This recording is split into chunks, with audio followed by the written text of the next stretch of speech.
Il y a pas mal d'années maintenant, j'étais sur YouTube et j'ai tapé comment devenir riche. On l'a tous fait, je pense. Et j'ai trouvé une ribambelle, une flopée de vidéos. Il y en avait des tonnes et des tonnes et des tonnes qui racontaient plein de choses différentes avec des angles d'analyse différents. Et puis je me suis dit, je vais taper, maintenant que j'ai une chaîne YouTube, comment devenir riche en Belgique. Eh bien, il n'y a pas de vidéo. Donc, c'est celle-ci, c'est moi, je la crée aujourd'hui.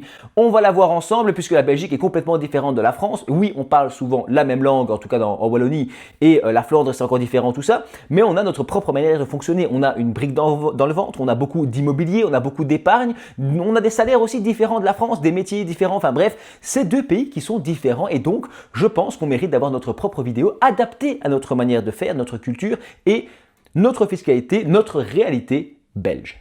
Et avant d'aller plus loin, il faut séparer cette vidéo en deux parties. Je t'ai fait la première partie qui est la vraie richesse. Tu deviens blindé du jour au lendemain, tu es super riche. Du jour au lendemain, c'est pas vrai, mais tu vas voir. Et la deuxième partie, elle est, je trouve, plus réaliste dans le sens où comment est-ce qu'on devient aisé, on devient plus riche, c'est-à-dire gagner plus d'argent que les autres. Je suis parti sur une moyenne et sur 2 fois le salaire médian en Belgique. Je me dis que si tu gagnes 2 fois ce que gagnent la plupart des Belges, ben tu es quand même bien, d'accord? Tu n'es pas ultra riche comme dans les films, tu n'es pas Lamborghini tous les jours, mais tu es quand même plutôt aisé, tu es tranquille, tu peux partir en vacances, tu peux aller plusieurs fois au resto par mois, enfin tu vois, tu n'es pas vraiment limité dans tes dépenses courantes, même si on est d'accord que ce n'est pas la véritable richesse. C'est deux visions très différentes et commençons par la première. Quand on pense aux riches, on pense toujours aux énormes entrepreneurs, Elon Musk, Jeff Bezos, Mark Zuckerberg, etc., les super riches. On pense aussi aux acteurs, pourquoi pas, dans les grands films qui sont très connus. Il faut savoir que sur tous ces acteurs, il y en a quand même la majorité qui n'arrivent pas très loin malheureusement, qui ont du mal à trouver des contrats et tout ça. Derrière, on peut penser aux chanteurs, aux artistes, aux sportifs également, aux joueurs de foot qui deviennent riches et tout ça avec le temps. Et ces personnes sont souvent très riches. Mais elle représente une minorité, je l'ai dit, de ceux qui s'intéressent à ces domaines et c'est vraiment une très faible minorité de la population générale. Et le problème, c'est qu'il y a beaucoup de contenu sur Internet, sur YouTube, sur TikTok et les réseaux qui propagent des idées un peu fausses, je trouve, des cas particuliers et on les présente comme des références en disant voilà, c'est ça que tu peux obtenir. C'est pas si simple, tu vois. On nous montre de tous les côtés des entrepreneurs qui ont vendu leur société pour des millions d'euros. On nous montre des créateurs de contenu qui ont explosé, qui sont devenus super riches, qui gagnent des dizaines de milliers d'euros par mois. Des stars du football ou de plein de sports ou des choses ainsi, des athlètes, des artistes et des chanteurs, genre Père Memo, et des personnalités comme ça qui te montrent leur quotidien de riches avec les grosses montres et les grosses voitures. Et on te parle moins de tous ceux qui ont échoué. On te parle moins aussi de la vie de sacrifice qu'il y a derrière. Parce que moi, j'aime pas du tout les discours réducteurs qui disent un joueur de foot il est payé pour courir après un ballon ou alors un peintre il est payé pour peindre un petit peu de la peinture, c'est trop facile. Je sais pas si tu connais l'histoire de Pablo Picasso, elle est connue, celle-là elle est un petit peu romancée, mais en gros c'est Pablo Picasso qui est dans un restaurant, il dîne avec un ami et il y a un fan qui arrive à sa table et qui dit mais monsieur vous êtes Pablo Picasso? Il répond oui c'est moi bien sûr. Il dit mais c'est incroyable, pouvez-vous me faire s'il vous plaît un petit quelque chose, un souvenir, quelque chose que je pourrais emporter avec moi, ce serait vraiment incroyable pour montrer à ma femme à la maison et à mes amis. Il dit oh oui bien sûr je peux faire ça, il sort un fusain, tu vois il avait toujours un petit fusain dans sa chemise et il prend un bout de nappe, c'était des nappes en papier, il déchire la nappe, il fait un petit truc comme ça, tu vois rapidement et tu vois directement les proportions et tout, tu te dis ah ouais ça ressemble à quelque chose, c'est chouette, c'est beau et le fan dit mais monsieur c'est incroyable, c'est génial, merci beaucoup. Et là Pablo lui dit ce sera 2000 euros. Le gars le regarde, il dit mais monsieur, enfin, monsieur Picasso, ça vous a pris 30 secondes. Et là, il répond non, ça m'a pris 30 ans. Et ça, c'est fort en sens, puisque tu te dis, bah oui, c'est vrai, là, il prend une prestation de 30 secondes, mais il a pris des décennies pour apprendre à devenir aussi bon. C'est pas de la chance et du talent. Les gens, ils disent, punaise, lui, c'est un grand chanteur, il chante super bien, quelle chance. Mais il n'a pas de la chance de bien chanter. T'as un gars qui dessine super bien sur TikTok, t'en vois tout le temps, et en commentaire, tu dis, quel talent, quelle chance, j'aimerais bien dessiner comme ça. Mais les gars, c'est du travail, c'est des gens qui font ça depuis qu'ils sont gamins, et du matin au soir, et qui perfectionnent leur art. Et même dans ceux-là, c'est une faible minorité qui perce et qui cartonne à ce niveau-là et qui peut ensuite devenir riche et tout ça. Bref, j'espère que cette petite histoire, elle t'a intéressé. On va passer en partie 2 de manière un peu plus réaliste parce que je trouve qu'ici, j'ai pas grand chose à dire dans le sens où, voilà, poursuivez vos rêves et essayez d'aller vers ça. Ça peut fonctionner, mais c'est pour moi pas la richesse la plus réaliste. C'est plutôt celle que je vais te présenter dans cette deuxième partie. Je l'ai dit, au lieu de parler de richesse au sens spectaculaire du terme, j'ai plutôt envie ici de parler d'aisance financière. En Belgique, le salaire moyen, c'est une moyenne, donc ça reprend les extrêmes et tout ça des deux côtés. Donc moi, je préfère le salaire médian. C'est celui qui coupe la population en deux, qui dit que la moitié des Belges gagnent plus et que la moitié des Belges gagnent moins. Ce salaire, il est d'environ 4 000 € bruts par mois. Ça dépend si tu es en Bruxelles, en Flandre, en Wallonie. On est entre 3 500 et 4 200, donc on va dire 4 000. De toute façon, ici, c'est pas le but de faire des chiffres hyper précis. En net, tu peux partir sur du 2300, 2400 € net. Là aussi, c'est très vulgarisé dans le sens où ça dépend si tu as des enfants à charge, ça dépend des cotisations, ça dépend de plein de choses. On est d'accord, hein.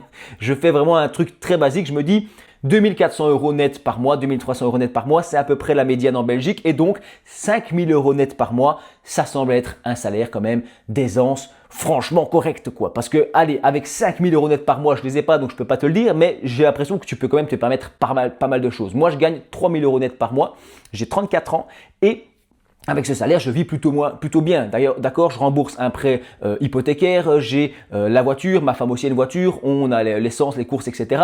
Et en faisant un petit peu gaffe, on gère bien le budget, on peut se faire plaisir, quelques restos, quelques vacances, et on s'en sort pas mal. Donc je me dis que si j'avais deux fois ça, bah, franchement, tu es quand même vraiment dans les biens, n'est-ce pas? Et donc, je pense qu'on peut facilement viser les 10 000 € bruts, les fameux 10 K par mois, mais bruts ici, dans le sens où que ce soit via un salaire ou via une société ou un business, un entrepreneuriat, ce genre de choses. Vraiment, en tout cas, ma vision de la richesse, tu me diras ce que tu en penses en commentaire. Et pour que tu comprennes comment y arriver, puisque c'est aussi les solutions que j'essaie de te présenter, j'ai une seconde histoire. C'est celle du fou du lac. Peut-être que tu la connais, hein, ce sont des histoires connues, Picasso aussi, dans le marketing, tout ça, on en parle souvent dans le monde du mindset et ce genre de choses-là. Le fou du lac, en fait, c'est l'histoire d'un pêcheur qui, tous les jours, après son travail, va pêcher au lac à 17h jusqu'à 20h. Tous les jours, il y a qu'il pleuve, qu'il neige ou qu'il vente, il part pêcher du poisson. Sauf qu'il n'attrape jamais rien. Aucun poisson. Et au début, pendant 3 mois, 6 mois, bah, tout le monde s'en fout. Et puis après 6 mois, il y a des gens qui le remarquent. Il y a des gens qui passent, tu vois, sur le côté du lac et qui disent « Mais tiens, t'as déjà vu celui-là, le pêcheur là-bas, il est tout seul et il pêche tout le temps. Enfin, t'as remarqué, c'est le seul du lac. » Et là, le temps passe encore. 1 an, 2 ans après, les gens commencent un petit peu à s'intéresser vraiment. Tu vois, il y en a qui viennent filmer, il y a un reportage à la télé, et voilà, avec cet homme au lac qui vient pêcher tous les jours. On lui dit « Qu'est-ce que vous venez faire ?» Il dit « Je pêche, je cherche le poisson. » Et les gens commencent petit à petit à se moquer parce qu'ils disent « Mais on l'a jamais rien vu attraper ce mec. Est-ce qu'on l'a jamais vu choper le moindre poisson? Donc il est quand même vachement débile. » Et on commence à l'appeler le fou du lac. Et c'est là que les années passent et que le fou du lac ne lâche jamais l'affaire. Tous les jours, il est là, 17h, 20h, il pêche du poisson, ou plutôt, il ne pêche rien. Après 10 ans, s'il s'arrête, s'il abandonne, ça deviendra, pour toute sa vie, le fou du lac. Celui qui a rêvé d'avoir des poissons et qui est complètement débile parce qu'il a continué dans un truc ridicule. Si après 10 ans et un jour, il parvient à pêcher un énorme poisson, un poisson rare ou quelque chose d'incroyable, il deviendra tout d'un coup un génie. Et c'est là que tu vois que la frontière est fine entre le fou du lac et ce mec est un génie. Dans le sens où on a vu ça plein de fois dans le monde de l'entrepreneuriat et dans le monde de plein de choses d'ailleurs, des gens qui testent des choses, qui créent des innovations, qui lancent des business, qui se lancent sur plein de choses et les gens se moquent un petit peu ou prennent pas ça au sérieux. Et en fait, si tu continues tous les jours, tu vois, un petit peu, sans t'arrêter, si tu fais preuve de ténacité, eh bien tu finis un jour ou l'autre à obtenir un résultat. Je ne dis pas que ce sera ce que tu veux, mais tu obtiens quelque chose. Et les 3 grandes étapes pour ici atteindre une certaine richesse, atteindre un niveau de vie de 5-6 000 € par mois, ça tient finalement dans un plan assez simple en 3 étapes. Gagner de l'argent, économiser de l'argent et puis investir de l'argent. Aucune garantie sur cette 3e partie, je mets toujours mes petits disclaimers puisque dès qu'on pense à investir de l'argent, il y a des risques de perte en capital. Aucun placement n'est garanti, aucun rendement n'est garanti dans aucune forme de placement finalement. Tu ne peux pas acheter un truc et être certain que ça va monter. Par contre, tu peux quand même analyser, apprendre et faire ça correctement et en moyenne en diversifiant et en travaillant correctement. Ici vraiment c'est de la vulgarisation, c'est la base, hein, c'est l'idée générale.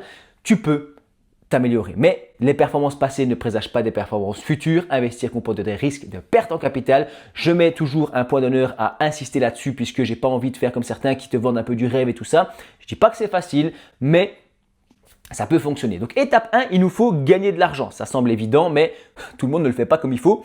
Et pour ça, eh bien, il faut travailler. Soit gagner plus de diplômes, se former, travailler plus, prendre des flexi-jobs en Belgique, c'est de plus en plus la mode. On peut aussi faire une activité complémentaire. J'ai une playlist entière là-dessus qui s'appelle Goteco Business et indépendant, d'accord. C'est une playlist sur la chaîne dans laquelle je te montre un petit peu tout ça, comment créer une activité complémentaire, pourquoi pas une société, puisque tu peux avoir un travail classique et à côté faire des heures en plus. Après, il faut bosser, hein, on ne se le cache pas, n'est-ce pas? Mais tu peux monétiser une passion, monétiser quelque chose que tu kiffes. Par exemple, tu adores travailler le bois. Tu vois, le mec, il est, je sais pas, comptable et à côté, il aime bien travailler avec le bois et tout. C'est un hobby. Et ben, il peut bricoler, il peut en faire une activité supplémentaire et ainsi générer un peu plus de revenus.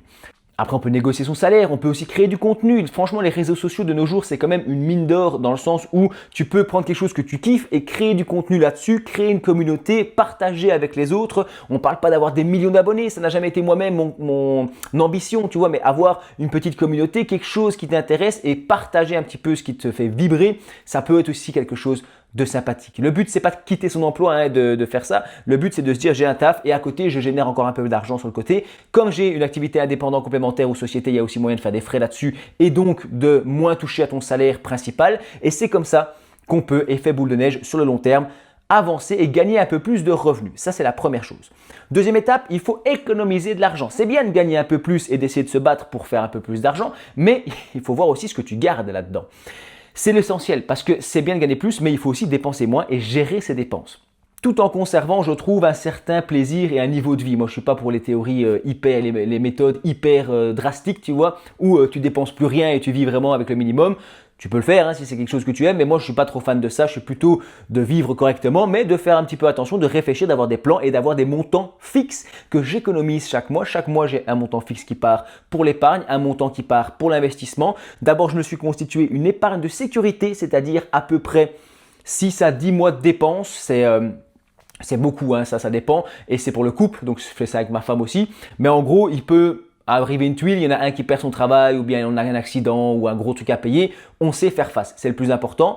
Et ça va vraiment dépendre de la situation de chacun, si on a des projets coûteux à l'avenir, si on a plus de problèmes de santé, j'en sais rien. Donc ça, c'est vraiment un calcul à faire soi-même. Hein. Il y a un moment, je vous l'ai dit, il n'y a pas de conseil, il faut adapter tout ça et réfléchir à aller pousser plus loin le raisonnement. Mais donc, il faut accumuler, il faut gagner plus et puis il faut moins dépenser, économiser, accumuler, mais il ne faut pas terminer comme Picsou avec son tas d'or qui ne va jamais évoluer. Alors que dans la vraie vie, il faut essayer d'investir cet argent. Parce que le patrimoine ne se construit pas avec ce que l'on gagne, il se construit avec ce que l'on conserve. C'était d'ailleurs une citation de Warren Buffett qui disait « Le plus important dans l'investissement », donc c'est une légende de l'investissement, hein, Warren Buffett qui est toujours en vie d'ailleurs, il nous disait que le plus important pour lui dans l'investissement, c'est de conserver le capital, faire en sorte de ne pas perdre son argent, de ne pas cramer ce qu'on a inutilement. Alors tu peux jouer sur plein de choses, hein. Tu peux jouer sur la voiture, tu peux jouer sur la consommation, sur la maison, sur les abonnements, sur toutes tes dépenses de courses. Les courses, c'est une catastrophe. J'avais eu un petit sondage comme ça dans mon quartier justement, c'était une voisine qui faisait ça parce qu'elle faisait ça pour un truc je sais plus quoi, en tout cas elle demande sur le groupe un peu du voisinage combien on dépensait en courses. Et ben nous on dépense à peu près avec ma femme 600 €, un truc comme ça, après on est 4, bientôt 5. Et donc, on dépense à peu près 600 €, c'est parfois un petit peu plus, ça dépend, par mois de nourriture. Et je trouve que c'est déjà un fameux budget. Puis, il y a des petites dépenses, ainsi, tu vois, tu vas dans les petits magasins et tout. Mais en gros, on est à peu près à ça. Et il y en a d'autres sur le groupe qui dépensaient 800, 1000 €, tu vois, des budgets de plus de 1000 € pour des familles qui ne sont pas forcément richissimes. Et tu te dis, mais en fait, c'est open bar, les courses, c'est d'une traîtrise, c'est incroyable parce que tu vas une fois faire des petites courses, 50 €, une autre fois des petites courses, 50, 100 €. Puis après, tu fais les grosses courses, 200, 300 €. Puis il y a plus à 300 €. Et là, au magasin, tu peux, franchement, si tu prends ton caddie et que tu es un peu all-in, tu peux prendre pour 500, 600 € le caddie, facile, hein, et tu n'es pas à manger comme un riche, mais tu as pris un peu des belles viandes, tu as pris des belles choses, et tu n'as pas regardé les prix, tu n'as pas fait gaffe. En plus, tu gères mal le frigo parce que tu n'as pas regardé les dates de péremption, donc il y a plein de trucs que tu jettes. Ça, les Européens jettent en moyenne 15% de ce qu'ils achètent. Je ne sais pas si tu connaissais cette stat. Et après, c'est sur des restes, c'est sur des dates de péremption mal gérées, c'est sur, je sais pas, des découpes par exemple, où on perd plein de matériel. Enfin bref, je ne vais pas m'enfoncer là-dedans, mais tu sais un peu comment économiser, comment dépenser moins, tu sais sur quoi il faut jouer, les abonnements qui servent à rien et tout ça. Passons à la troisième étape, l'investissement. L'argent qu'on a réussi à conserver, à mettre de côté, on va l'investir, on va le faire fructifier. Puisque c'est bien de garder un pactole au chaud, mais si ce pactole ne combat pas l'inflation, qui ne monte pas avec le temps, ça va nous amener nulle part. Puisque 10 000 euros aujourd'hui, ça ne vaudra pas 10 000 euros dans 10 ans. J'espère que tu comprends ça. Si tu as 10 000 euros sur un compte, ou même mieux que ça, tu les enlèves, tu as 10 000 euros en cash et tu les mets dans ta table de nuit. Tu reviens dans 10 ans, il y aura toujours 10 000 euros. Ils n'auront pas bougé. Par contre, si tu te voyais une belle petite voiture à 10 000 euros, enfin, de nos jours c'est compliqué, mais une voiture à 10 000 euros, tu reviens 10 ans plus tard prendre vraiment la même gamme, le même modèle, le même truc, tu vois, tu prends vraiment la même voiture, mais 10 ans plus tard, elle coûtera peut-être 12, 13, 14 000. Puisque l'inflation est presque inévitable. L'augmentation des prix, elle est presque annuelle, hein, il y a toujours ça, on est rarement en déflation. Et cette inflation, elle est naturelle, c'est normal qu'il y ait toujours un petit peu d'inflation. Il y a des moments où c'est quand même catastrophique, hein. On monte pas mal à 4, 5, 6, 7%, enfin ça fait mal. Mais une petite inflation, c'est plus ou moins normal dans l'économie. Et ça, pour lutter contre ça, il faut que ton argent, tes 10 000 euros de ta table de nuit, il faut qu'ils grossissent. Je ne sais même pas si on peut avoir 10 000 euros dans cette table de nuit en Belgique. Il faudrait que je regarde ça pour une prochaine vidéo. Mais je ne pense pas qu'il y ait des montants maximum. Il y a des montants maximum pour payer en liquide dans les magasins, je pense. Mais pas de montant spécialement à détenir ces choix. Enfin, bref, je m'égare. Je disais donc que mes fameux 10 000 euros dans mon tiroir, eh bien, ils ne bougeront pas et ils ne vont pas grossir. Et il faudrait qu'ils aient une certaine croissance. Comment obtenir de la croissance? Eh bien, il y a plusieurs manières. On peut investir principalement dans 3 choses. Numéro 1, on peut investir dans des biens, des choses, des achats qui prennent de la valeur. Ça pourrait être dans certaines montres, certains objets de luxe, ça peut être dans des éditions limitées de ci ou de ça, ça peut être dans des cartes Pokémon par exemple, ou dans certains produits que tu sais qu'ils prennent de la valeur normalement avec le temps. Derrière, on pourrait investir dans l'immobilier. Certains font un apport, vont acheter une maison, vont ensuite un petit peu la retaper, la mettre en location et avec les loyers rembourser la banque. Ça paraît simple sur le papier, c'est un peu plus complexe, hein, c'est pas vraiment passif dans la vraie vie, mais ça existe encore. Derrière, troisième possibilité, on a la bourse, les crypto-monnaies, les plateformes d'investissement, tout ça, il y en a plein. C'est un peu la jungle, mais c'est quelque chose de vachement intéressant aussi. Encore une fois, j'ai fait mes petits disclaimers, hein, aucun conseil d'investissement. Moi, mon job, j'essaie de vulgariser, d'un petit peu allumer des étincelles par-ci par-là, mais je ne te dirai jamais quoi faire. D'ailleurs, je ne sais pas être moins scam que ça en disant qu'en fait, moi, je ne vous donne pas une voie à suivre ou une méthode. Je suis vraiment là sur la pédagogie, sur la partie comment comprendre tout cet univers. Et après, c'est important de faire ses propres pas et ses propres recherches. Suivre quelqu'un et faire ce qu'il dit, ça fonctionnera peut-être. Mais dans 10 ans, quand ce mec-là sera plus là et que tu te retrouves tout seul avec ton truc qui ne marche plus, qu'est-ce qu'on fait ? C'est ça le problème en fait. Et c'est pour ça qu'il faut être autonome et savoir investir soi-même ou gérer via par exemple des professionnels. Ça peut être intéressant. Mais tu peux penser aux ETF, aux actions de certaines entreprises où on voit des performances qui sont pharaoniques. On peut voir les obligations. Tout ça, c'est des choses et un univers qu'on pourrait étudier ensemble. C'est le moment où tu te dis que tu pourrais t'abonner à GoTeco, la chaîne des investisseurs belges. Parce que ma vidéo va déjà être assez longue ici pour le moment. Je pense que je vais tout doucement clôturer, mais je voudrais que tu retiennes qu'avec ce plan de gagner de l'argent davantage, dépenser moins, économiser et ensuite investir l'argent, tu peux espérer 2 types de gains principaux. Il y a encore plein de choses possibles, mais principalement, tu peux avoir des plus-values. Ça veut dire que tu as acheté un truc 100 euros. Tu le revends 200, tu fais une plus-value de 100 euros. Tout ça, il y a de la fiscalité et tout en Belgique, il faut comprendre comment ça fonctionne, n'est-ce pas? Mais l'idée est là. Et deuxièmement, tu peux penser à avoir des revenus, des intérêts, si c'est toi qui es prêteur, ou alors pourquoi pas des dividendes de certaines actions. Et de cette manière-là, tu pourrais toucher des revenus du capital. Donc si tu as un revenu, un salaire de 3 500, 4 000 et que tu rajoutes 1 000, 2 000 euros de revenus via des dividendes, des placements, des plus-values, eh bien on arrive à un niveau d'aisance qui est quand même vachement intéressant. Ça peut être via des loyers, via des choses ainsi, via l'immobilier aussi, je l'ai dit, il y a plein de manières d'investir et il faut trouver un petit peu ce qui toi te motive.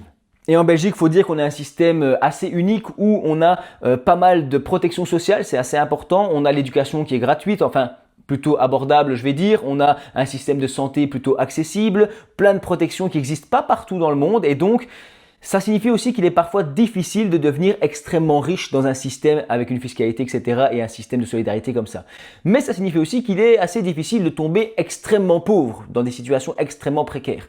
Donc ça aussi, c'est le propre de la Belgique. C'est pourquoi quand tu vois sur les réseaux des stratégies américaines ou étrangères qui t'expliquent comment devenir riche, ce n'est pas forcément transposable directement à la Belgique. La construction d'un patrimoine en Belgique, ça va sûrement demander de la ténacité, du temps, de l'énergie, de l'épargne, de l'investissement et de l'accumulation d'actifs sur plusieurs décennies. C'est, je pense, la méthode qui permettra de manière la plus honnête possible d'arriver à un certain niveau de richesse. J'espère que cette petite vidéo t'a plu, j'espère que ça a un petit peu allumé quelque chose en toi, que tu as apprécié le voyage. N'hésite pas à donner ton avis en commentaire et moi je te dis merci d'avoir regardé cette vidéo jusqu'au bout.